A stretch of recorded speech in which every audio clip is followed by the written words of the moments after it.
Anoche, a las 2:17 am, cada niño de la clase de la señora Gandhi se despertaron, se levantaron de la cama, bajaron las escaleras, abrieron la puerta principal, caminaron hacia la oscuridad y nunca regresaron. Este es el evento central que desencadena todo lo que pasa en la película de Weapons, la hora de la desaparición. Zach Cregger, el director de la cinta, se hizo de un nombre conocido en el cine de terror gracias a Barbarian, pero ahora con su nueva cinta causó impacto desde antes de su estreno. Su guión se decía que era tan bueno que muchas compañías intentaron comprarlo: Universal Studios, Netflix, New Line Cinema e inclusive Jordan Peele, conocido por sus cintas Huye, Nosotros y Nope, despidió a su equipo de representantes porque no pudieron comprar los derechos del guión en la subasta. Este fue comprado por New Line Cinema, quien pertenece a Warner Bros., con una modesta cantidad de $38 millones, de los cuales el mismo Zach Cregger se embolsó 10, y el resto fue para la producción de la cinta y el salario de los actores. Ha tenido excelentes críticas tanto de la crítica, del público, ha sido un éxito en taquilla, pero ahora viene la pregunta del millón: ¿es tan buena como dicen? Hola, ¿qué tal amigos? Sean bienvenidos a La Claqueta Podcast. Muchas gracias por ver este video. Como ya vieron en el título, vamos a hablar de la nueva película de Warner Bros., Weapons, o La Hora de la Desaparición, como se le conoció aquí en Latinoamérica. Y esta ha sido una película de terror, terror entre comillas, porque es una mezcla de varios géneros, que ha causado impacto en redes sociales, tanto del público como de la crítica, inclusive mucho antes de su estreno, como ya lo mencionamos al inicio del video. Y creemos que es una película que vale la pena porque no es una película convencional, que de hecho de ahí, si estás buscando una película de terror, creo que esta no va a ser del agrado de la mayoría del público, puesto que esta película, como ya dijimos, es una mezcla de género de terror, misterio o thriller, como se le conoce, y con tintes de comedia negra. Así que no es una película de terror como la saga del Conjuro, con muchos jumpscares. Aquí es una película un poco más larga y que requiere un poquito de atención, pero es una historia bastante original que es bastante buena y creemos que vale la pena comentarla. Así que pues vamos a darle y empezamos con la crítica. Hay que aclarar que esta crítica contiene spoilers, así que si no has visto la película te recomiendo que no veas este video porque vamos a hablar con spoilers y puede que te quememos algunas sorpresas de la película, que reiteramos, vale la pena. Y así que primero vayan a verla y luego regresan a ver este video. Como se mencionó al inicio del video, Weapons nos cuenta la historia de un extraño suceso en un pueblo pequeño de Estados Unidos, en donde 17 niños desaparecen sin dejar rastro. Lo raro es que estos niños despertaron a la misma hora, a las 2:17 am, y que pertenecían a la misma clase, más específico, a la clase de la señora Gandhi, Justin. Todos los niños desaparecieron, a excepción de uno, quien dice no saber nada al respecto. La trama se desarrolla un mes después de este suceso, en donde el caso aún sigue siendo delicado en el pueblo. Los padres están desesperados por el paradero de sus hijos y la profesora Gandhi es tachada de bruja y también es víctima de acoso por parte de muchos pobladores, quien la consideran la principal sospechosa del caso. Uno de los puntos más destacables de esta película es la manera en la que te presentan la historia y a los personajes centrales. La historia es contada mediante el punto de vista de 6 personajes: Julia Garner como Justin o la señora Gandhi, Josh Brolin como Archer, Alden Ehrenreich como Paul, Austin Abrams como James, Benedict Wong como Marcus y Carrie Christopher como Alex. Este recurso de usar diferentes puntos de vista para contar la historia es lo más brillante que pudo haber hecho el director Zach Cregger, porque te mantiene intrigado en el misterio y cada historia termina con un pequeño cliffhanger, por así decirlo, que va a tener relevancia próximamente en la historia. Y quizás uno como espectador podría pensar: qué flojera, voy a ver la misma historia y la misma película, pero de 5 maneras diferentes. Y no, la verdad es que las historias, si bien se entrelazan en algún punto, esto es breve y posteriormente continúa la historia de dicho personaje en cuestión. Y es bastante interesante cómo el misterio se va resolviendo y cada historia te va dejando ciertas pistas para que como espectador digas: oye, esto está interesante, déjenme les cuento. En la historia de Justin, ella quiere ver a Alex, el único niño que no desapareció, para cuestionarlo si sabe algo sobre la desaparición de sus compañeros, pero este último se niega, actuando de una manera hostil, lo que lleva a Justin a espiar de la casa por fuera, en donde observa a 2 personas sentadas de una manera extraña. Se va del lugar para volver más tarde y esta regresa a su auto, pero se queda dormida a altas horas de la noche. Aquí es donde tenemos una de las mejores escenas de la película. Justin se queda dormida en el auto y tenemos un zoom in a la casa. La puerta se abre, vemos negro, no hay música ni nada, solo silencio. Dentro de las sombras emana una figura de una mujer extraña, con unas tijeras, caminando tétricamente hacia la protagonista, quien se encuentra dormida. Este personaje, en vez de atacar frente a cámara, se da la vuelta y no aparece en pantalla. Escuchamos el sonido de la puerta del auto y sabemos que entró al auto de Justin y solo le corta el cabello. Eso, amigos, es terror psicológico. Les juro que dentro del cine se escucharon gritos y suspiros cuando este personaje abre la puerta del auto, volviendo a la escena inquietante, no solo por el hecho de la rara forma de caminar de esta figura, sino porque como espectador esperamos lo peor. Esto se debe a la buena dirección de Sachs, porque maneja muy bien la atmósfera sombría y tétrica. Lejos de buscar un jumpscare o un susto fácil, él busca incomodar al espectador para que te sientas dentro de la historia, casi como si quisieras gritarle a Justin que despierte porque su vida corre peligro. El misterio dentro de la película se va incrementando y cada historia termina con unos pequeños cliffhangers para que como espectador nos hagamos preguntas y poco a poco vayamos uniendo las piezas para tratar de resolver el caso. Por ejemplo, al final de la historia de Justin vemos que le cortan parte del cabello. Luego pasamos a la historia de Archer, donde el tipo se sabe la de chambear y comienza una minuciosa búsqueda del paradero de su hijo y los otros niños. Al final de la historia se cruza con Justin y son atacados por el director Marcus, el cual tiene una apariencia bastante grotesca. Si bien la historia nos mantiene interesados, no sabemos qué está pasando en sí, ¿no? Nos hacemos preguntas como que, oye, ¿por qué el director está cubierto de sangre y por qué se volvió loco? Oye, ¿por qué esta señora le cortó el cabello a Justin? Muchas preguntas, ¿no? Pero conforme van avanzando las historias, obtenemos las respuestas. Los personajes principales es otro punto a favor de la película, porque son imperfectos y cada uno tiene sus conflictos que hace que se distingan uno del otro, haciendo que sea más fácil relacionarse con ellos a pesar de que sabes que muchos de ellos no son buenas personas. Por ejemplo, Justin es una profesora que a pesar de ser buena con los niños, ha tenido problemas con el alcohol y anda metiéndose en relaciones imprudentemente como con el oficial Paul. Archer es un arquitecto que se sabe la de chambear, pero por lo que podemos ver es alguien que se alejó de su familia, que ni siquiera le prestaba atención a su hijo, quien era uno de los niños que bulleaba a Alex, claramente por la falta de amor paternal. Esto claramente se ve en el sueño de Archer donde le pide disculpas. Paul es un oficial que al parecer quiere hacer las cosas bien, tiene un buen empleo, tiene esposa, su cuñado es su patrón, pero al igual que tu compa migajero que no olvida a su ex, termina haciéndole infiel a su esposa con la Justin. También se comporta de una manera impulsiva con James el drogadicto, a quien termina golpeando y amenazándolo en varias ocasiones.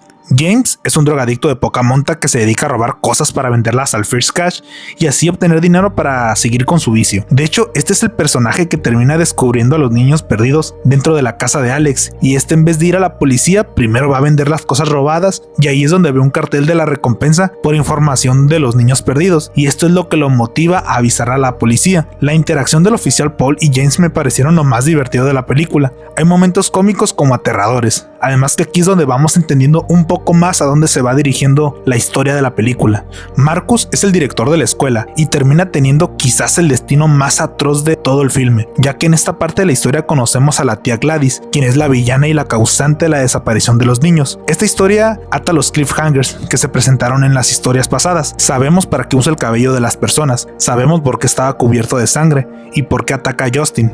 Alex es el único niño que no desapareció y en su historia sabemos el porqué de todo el misterio. Conocemos que la tía Gladys llegó a su casa con los padres de Alex, quien al parecer tampoco conocen mucho de ella, y esto no termina nada bien para nadie.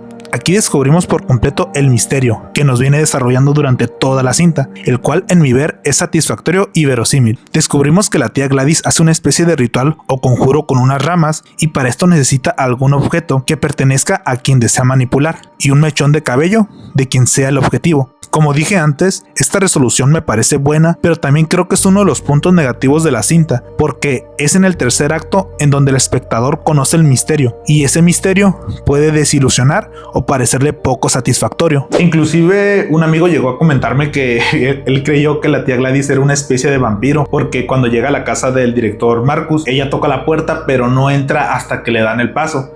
Así que él me comentó que creía que era un vampiro que secuestraba a los niños y se alimentaba de ellos para así permanecer viva durante muchos años. Algo loco, pero esto puede llegar a pasar cuando se extiende demasiado el misterio. Alguien que utiliza mucho este recurso es Jordan Peele, solo que él revela el misterio antes del clímax o a la mitad de la película. Por ejemplo, en esta película de Huye, sabemos que la familia de los blancos hipnotiza a los afroamericanos para cambiarlos de cuerpo. Y ya el tercer acto es sobrevivir y acabar con ellos. En la película Está de Nosotros, desde la mitad de la película sabemos que son clones que creó el parque, ¿no? Y ya el último tercio es el enfrentamiento final. Y en la película de Nope, la de los aliens, descubren a la mitad de la película que en realidad no es un platillo volador, sino un animal, y ya la última parte es el enfrentamiento y supervivencia para acabar con dicho animal. O sea, no se estira demasiado el misterio para no crear expectativas, porque si alargas más tu película, las expectativas crecen, y al momento de que crece esa expectativa, si no cumple con lo que la gente creía, puede desilusionarse. Pero en mi ver me parece una resolución bastante satisfactoria. Pero ¿a ustedes qué les pareció? El villano de la película es la tía Gladys, el cual es un personaje bastante perturbador, no solamente por su apariencia física, que de por sí es inquietante, sino por el hecho de que no conocemos mucho sobre ella. Y esto no es un punto negativo, ya lo dijo Steven Spielberg, menos es más, y el hecho de que casi no sepamos nada de Gladys es lo que lo vuelve más escalofriante. Volviendo a su apariencia física, esta me recordó al personaje de Longlegs de Nicolas Cage, que si bien al vernos puede que no te den miedo, sí genera una vibra rara por lo raro que se ven, como si supieras que algo no está bien con ellos, algo siniestro. En la escena de la escuela, cuando habla con el director, la tía Gladys se refiere a la tuberculosis utilizando el término consumption, que es una forma arcaica. Esta elección de palabras resalta la antigüedad del personaje y su trasfondo misterioso. Y esto refuerza la idea de que Gladys viene de otra época, cargada de tradición, secretos y supersticiones. Los actos que comete este personaje son macabros. El simple hecho de que usa niños para absorber su energía vital y preservar su existencia la vuelve un ser sin escrúpulos. No solamente eso, sino que, haciendo alusión al título de la película, puede manipular a otras personas como armas para dañar algún objetivo en específico.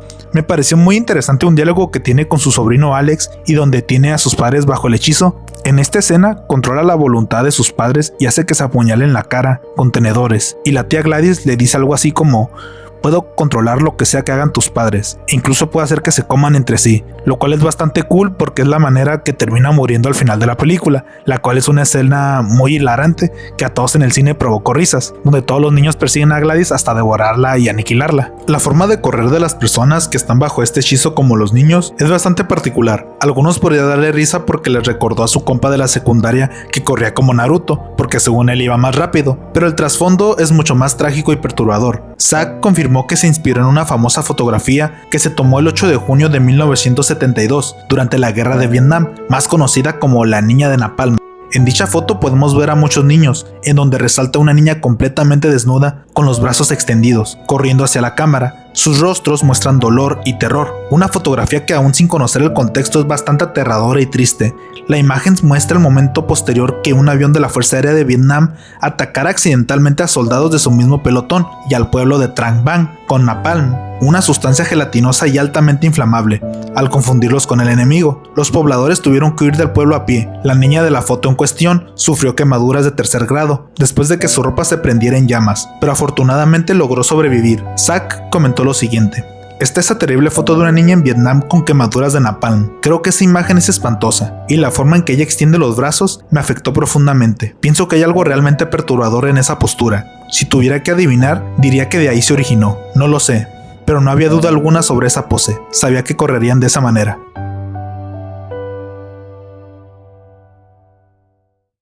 Pero en conclusión, chicos, Weapons, la hora de la desaparición, es una película que vale mucho la pena. Es una película bastante buena, está bien dirigida, bien actuada, el misterio es bueno, las escenas violentas valen la pena.